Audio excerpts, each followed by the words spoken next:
Eh bien, les lignes aérodynamiques à l'avant se poursuivent jusqu'ici à l'arrière. Vous allez remarquer aussi une attention aux détails et une qualité d'assemblage exceptionnelle, et ce, peu importe où vous regardez.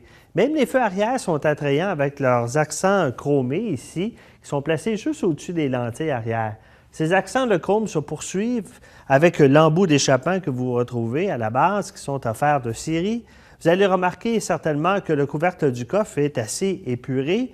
Nous le voulions ainsi. Il n'y a pas d'endroit sculpté pour la plaque d'immatriculation, ni non plus de cylindre de serrure. Il ne propose qu'une apparence qui est absolument nette. Comme on pouvait s'y attendre, l'assistance au stationnement arrière est une fonction qui est livrable, qui aide lors des manœuvres de stationnement dans des endroits étroits ou lorsque vous reculez dans votre entrée. Une caractéristique qui pourrait vous surprendre est l'espace de chargement volumineux qu'offre ce coffre de conception très aérodynamique. Même si cette voiture n'est pas classée dans la catégorie des grosses voitures, elle offre un important volume utilitaire. On va jeter un coup d'œil ensemble. Comme beaucoup d'autres Buick, ce coffre s'ouvre complètement avec la télécommande et propose un espace de chargement absolument généreux. Ça signifie que vous ne salirez pas vos gants l'hiver pour ouvrir le coffre, puisqu'il y a une poignée aussi à l'intérieur qui vous aide, en fait, pour tirer rapidement pour fermer le coffre. Maintenant, regardez cet espace. On a 14,3 pieds cubes d'espace de chargement. Il y en a amplement pour transporter des sacs de golf, des bagages, et si vous rabattez une partie du siège, bien, vous pouvez aussi transporter des objets plus longs.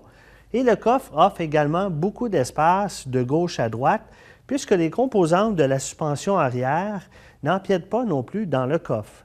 Pendant que nous sommes ici, nous allons poursuivre avec notre histoire concernant le procédé Quiet Tuning et aussi la sécurité. Le couvercle du coffre comprend une quantité généreuse de matériaux acoustiques et sous le plancher du coffre, il y a encore plus de matériaux isolants pour offrir une expérience de conduite aussi silencieuse que possible. Je vais vous le montrer en retirant le plancher de chargement. Alors, remarquez l'ensemble des matériaux isolants qui recouvrent ce plancher. Et maintenant, regardez l'intérieur du coffre. Il suffit de regarder autour du coffre lorsque le plancher est relevé. Il y a un épais matériau isolant sous la roue de secours et du matériau insonorisant à application liquide que vous pouvez toucher et sentir sur la structure métallique.